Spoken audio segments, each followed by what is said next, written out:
We all thought that the Kansas City Royals heading into Yankee Stadium this weekend would be the typical David versus Goliath matchup, the little plucky team versus the big evil empire. Well, if anything that we learned from Saturday night's loss is this is more in common with a heavyweight bout than with that David and Goliath story. Welcome to the Royals Recap. My name is Jacob Milham. I'm one half of the Royals Rundown podcast, joined by my other half, the better half of the podcast, Jeremy Greco. Jeremy, how are we feeling tonight? You're just leading us off with some false statements there. Well, my false statements can't be any more false or made up than the strike zone tonight, apparently. So, yeah. We'll talk all about that in this just moments after the Kansas City Royals drop the first game of the ALDS. 5-6 against the New York Yankees.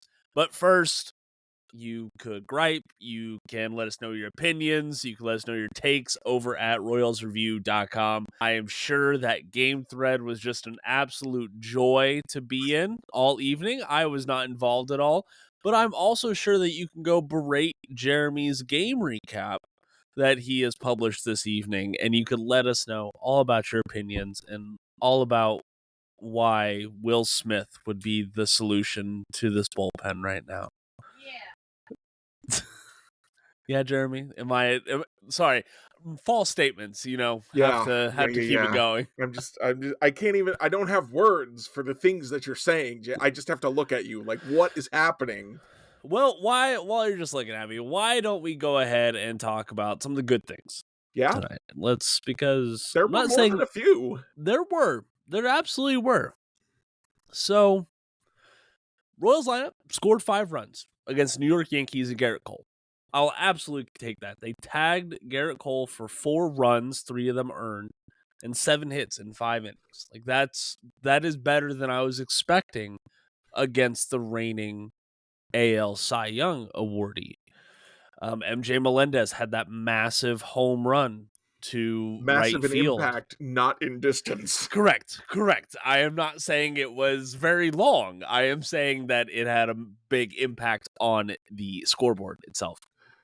Twitter in that moment was so funny to me. But we could get to that in a minute.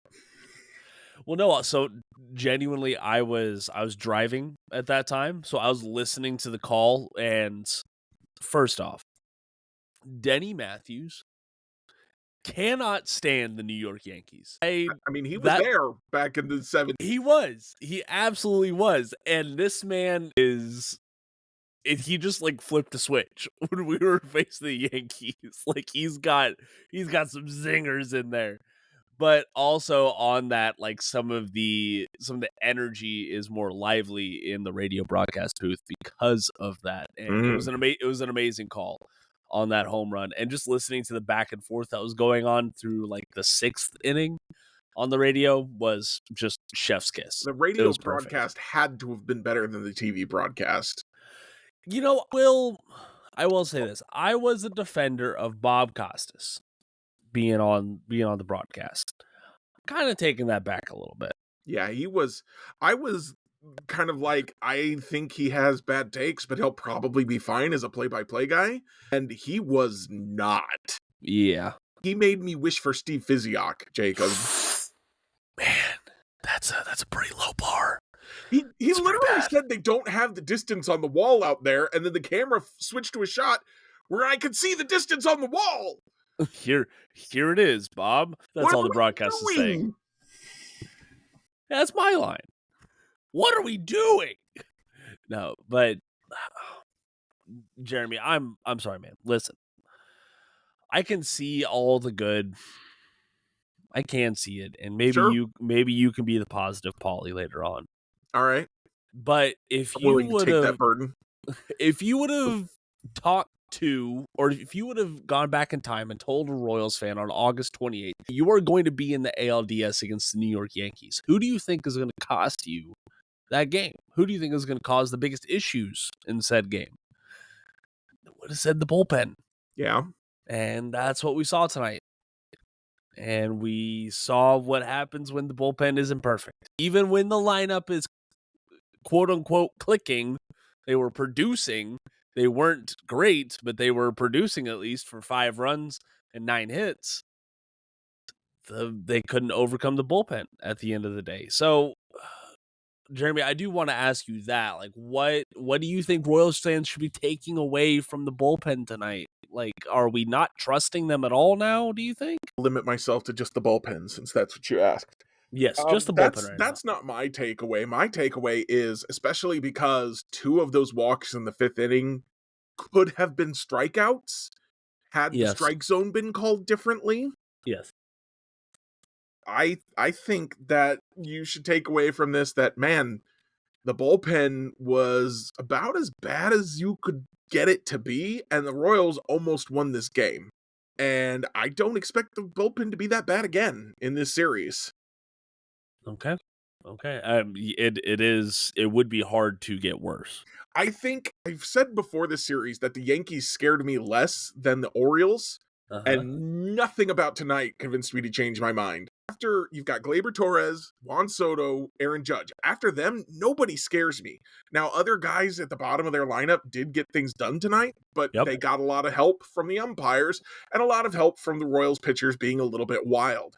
I think if they throw more quality strikes like we were seeing in the Baltimore series, I think that those guys aren't going to be able to do anything against the Royals. I think that the Royals walked. How many batters did they walk tonight? They walked 8. 8 batters, and the Yankees scored 6 runs. That's a testament to how few hits the Yankees were getting. And I don't think the walks will continue, and I don't think the hits will come.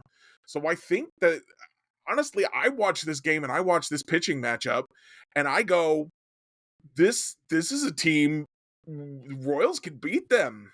The Mhm. Royals can absolutely beat them because the Royals beat themselves tonight. I know that a lot of people would argue that the umpires beat them, and the umpires sure didn't help, but the Royals beat themselves, They and did. the Royals aren't going to do that very often, I don't think. No. And it's tough right now because you can point to some of the pitching metrics. The Yankees were 2 for 13 with runners in scoring position. Okay. It seemed like the bullpen at least came in and buckled down on limiting hits in those situations. Now, walking in runs is about as detrimental as allowing say a bloop single or something. But Anhel Zerpa had a multi-walk game. John Schreiber, Sam Long, Lucas Urseg, they all had a walk. Lorenzen, I mean, he allowed 3 hits. He didn't have a walk, and then Michael Wacha had 3 walks. Like this was a top to bottom, just uncharacteristic performance from the pitching staff. Yep. And I'm optimistic about the fact that it didn't seem like they were getting amazing barrels, like they weren't squaring up on No, most of the a lot bullpen. of those hits were little lame ducks. Juan Soto's double in the first inning was a little flare into left. Alex Verdugo had a little flare into left. I think there were a couple others. The Yankees had 9 hits on the night, and at least a third of them were not well hit balls. No. Meanwhile, the Royals had the first 6 balls in play were over 100 miles per hour exit velocity, and I think they got 1 hit out of those. 2 hits. Phew. Yeah, Salvi and MJ. That's not going to help in the slightest. Yeah, I was just about to look up. Yeah, so this is numbers, so take it with a grain of salt. One of the things I like to look at on Baseball Savant is the expected batting average of the team for that game. The expected batting average for the Royals today was 294. The expected batting average for the Yankees was 244. That's a big difference. Yep. A massive difference. And both teams left today with 9 hits. So that shows you a little bit of the disparity.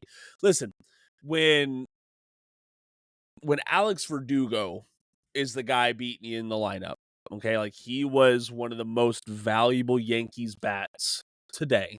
Yeah. Aaron Judge was hitless. Yep. He had a walk, he had a run, but he was hitless with 3 strikeouts on the day. And Torres's home run We talk about short porch giveth, short porch taketh away. Mm-hmm. His home run, I think, came out to like 330 some odd feet. There you go. Home run in only one ballpark. Yankee Of course, Stadium. MJ's was also a home run in only one ballpark, which is Correct. why it was hilarious, because that happened the half inning after Torres. Everyone on Twitter is complaining about Torres hitting that Yankee special, and then MJ Melendez does the exact same thing to give the Royals back the lead. Yeah. Hey, that's baseball for you, right? Yeah. And those are both outs at Kaufman, probably. Actually, Yeah. I think Torres is out. MJ might still have a double on that ball. Yeah, you think so? He hit it pretty hard on a line. I think that might get over the outfielder's head. Okay. Jeremy, something else that we pointed out after game 2 in the wild card series is the value of this 1, 2, 3, 4 in the lineup right now, with Vinny being back in the fold. And tonight, we saw what happened. Hold on one second. Hun, can you get me a paper towel, please? You knocked off my ashtray. No, I thought it was. Never mind. I'm sorry. Where was I? I don't remember. Jeremy, after game 2 in the AL wild card, we talked about the value of having Vinny back in the fold in this 1, 2, 3, 4 in the lineup. Yeah. Tonight we didn't see that 1, 2, 3, 4 that we were expecting. Bobby Witt Jr., uncharacteristically, I will add, 0 for 5 on the evening with one strikeout. 4 times during the regular season. All year long, 4 times he went 0 for 5 with 5 plate appearances. He did go 0 for 5 2 other times, but he had 6 plate appearances and walked. Gotcha. Yep, he did not reach base, period, today. Vinny Pasquantino, same song, second verse, 0 for 5 with 2 strikeouts. One of the guys that is the hardest to strike out in this Royals lineup in all of the American League, I might add, struck out twice tonight. And if it weren't for, Yuli Gurriel and MJ Melendez and Tommy Pham having the nights that they did, this might have been a more ugly loss, I would say. So we do need to give credit where it is due. But man, this just really shows that this team's destiny does rely on A, the starting pitching, and B, 1, 2, 3, 4. I think it really boils down to that. Yeah, and here's what I have to say about that. Monday night, the Royals get Cole Reagans versus Carlos Rodon. That matchup favors the Royals. It does. On Wednesday night, they get Seth Lugo versus Luis Gil or Clark Schmidt. That matchup favors the Royals. Correct. In a game 4, it's Waka versus Garrett Cole again, but now they're in Kaufman. True. And then in game 5, it's Reagans versus Rodon again. So, and that matchup favors the Royals. One of the things that was interesting to me is Max once again went and found a Yankees blogger to interview about this series. And the Yankees blogger basically said, if they can beat Garrett Cole, they're going to win this series. Because I don't trust, even if they don't beat Garrett Cole, I think they can beat our other 2 pitchers 3 times. He said it was like, he thought it was 60-40 Yankees. So, yeah, the Yankees won tonight. I think the thing to me is that, yeah, this is a frustrating loss because this is a game the Royals could have won. But also, it's also a loss that we all kind of penciled in before the game even started, with Garrett Cole going up against Michael Wacha. And you mentioned that the 2, 3, 4 hitters were not doing what we needed from them tonight.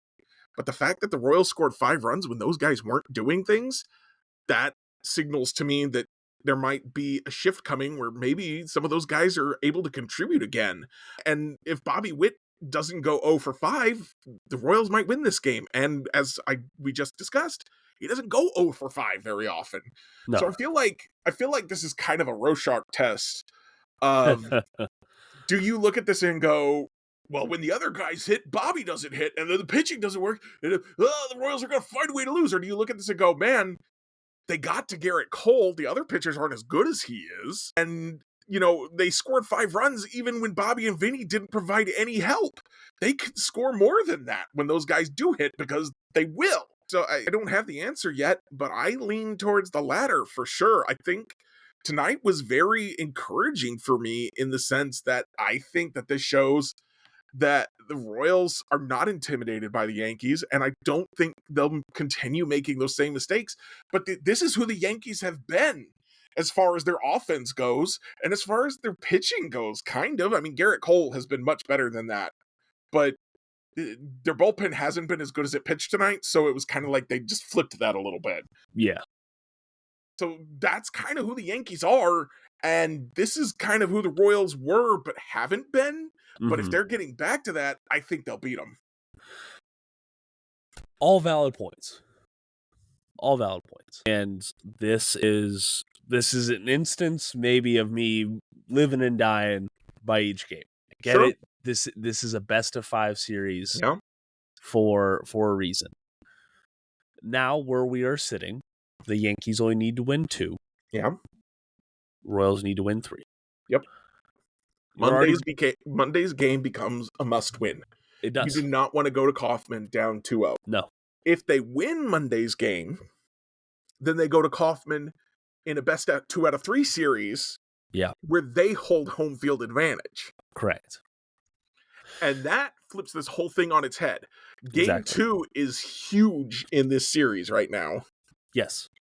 Absolutely massive. And like you said, the Royals do have, I don't want to say a clear edge in the starter, but like there's a clear edge. They could still lose. Cole Reagans could, he could drop his velocity even further. The bullpen could blow it again, or Carlos Rodon could just no-hit the Royals. Anything can happen. That's but true. On paper, the Royals absolutely have the pitching edge in that one. Okay. So, yes, I'm putting a lot more stock into game 1. I am encouraged by things like the body language, Bobby's reaction to that late strikeout that he had. I am encouraged by some of the decisions that Q made. Okay, like I am a fan of pulling Waka in that situation where he did. I wouldn't have sent Waka out for that inning. I was ready for him to be done after 4, but he, again, probably struck Gleyber Torres out, but the umpire gave him a walk, so it almost worked. Almost did.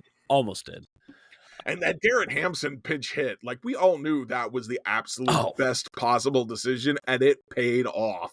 It did. It absolutely did.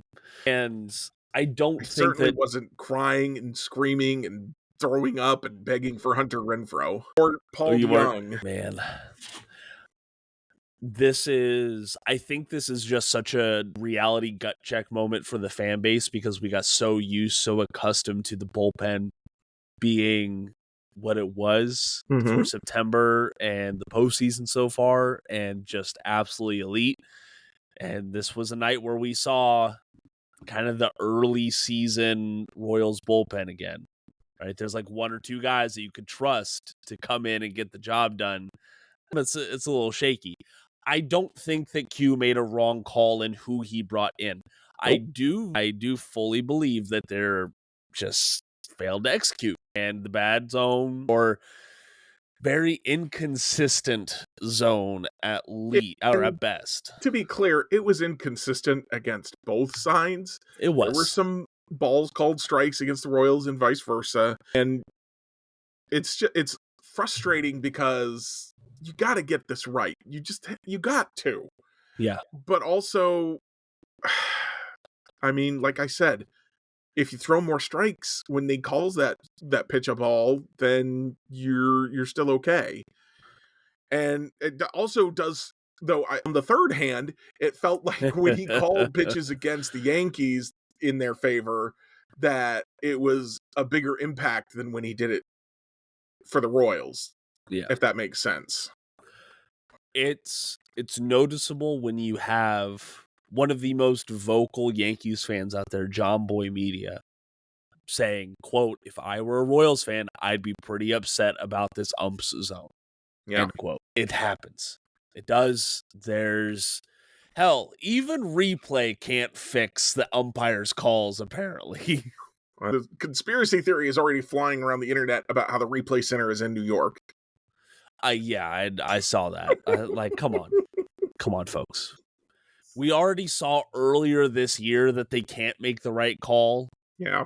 on a foul or fair ball. Oh my goodness. Or on fan interference. Yeah. We already saw that. And now what? We're expecting them to get like a half inch of dirt, right? I mean, come on. Such is life.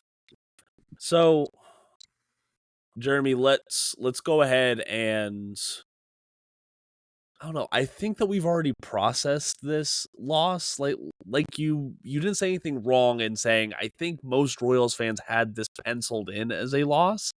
We're not going to go in and expect a loss or like root for a loss, but we already kind of prepared ourselves for this heartbreak. I just think how close it was not to being a heartbreak. I think that increases the pain a little bit. If the Royals had lost this game 5-0, I think we would all be like, well, yeah, that's kind of what I expected.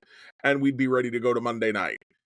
It is hugely frustrating to have a shot to steal this game that we had all penciled in as a loss and then whiff on that opportunity. But it's what happened. And I don't think the Royals are going to let it get them down. And I think that we should try, and I hate to tell people how to feel, but I also hate to see people out there just like losing their minds when I feel like they don't need to. I feel like the situation isn't that dire. This was not a must-win game. It never was. It never became one. And Monday's game is a must-win in a lot of ways. It is not a clinching game. No. It's not. If they lose it, they could still come back, but losing this game, it's still entirely reasonable to come back and win this series. If you lose the second game, now they lost a lot of their margin for error by losing this game, and they will lose the rest of it if they lose on Monday night. That's the thing. Yeah. And I don't know how many times I've talked about that margin for error. Still like this entire, it is true for any postseason series that your margin of error gets smaller. But I think the Royals, theirs is minuscule. They have one of the smallest. I do wonder if the Royals might play better right now with the smaller margin for error. They went into that national series and said, "Oh boy, if we don't sweep this thing, we're in big trouble." Yeah. And then they swept that dang thing. They did. And then they said, "All right, now we just need one win for the Twins to lose, and we're good." And then they didn't win until the end of the year. There are optimistic moments that show me that this team does have a lot of fight in it. That I think the shining crown jewel that folks are going to forget about this time tomorrow is that 11-pitch AB from Yuli Gurriel. He was terrific tonight. He was great. 2 walks. Everything you could ask for from a 40-year-old first baseman who was playing in the minor leagues until the Royals traded cash for him. My goodness. Exactly.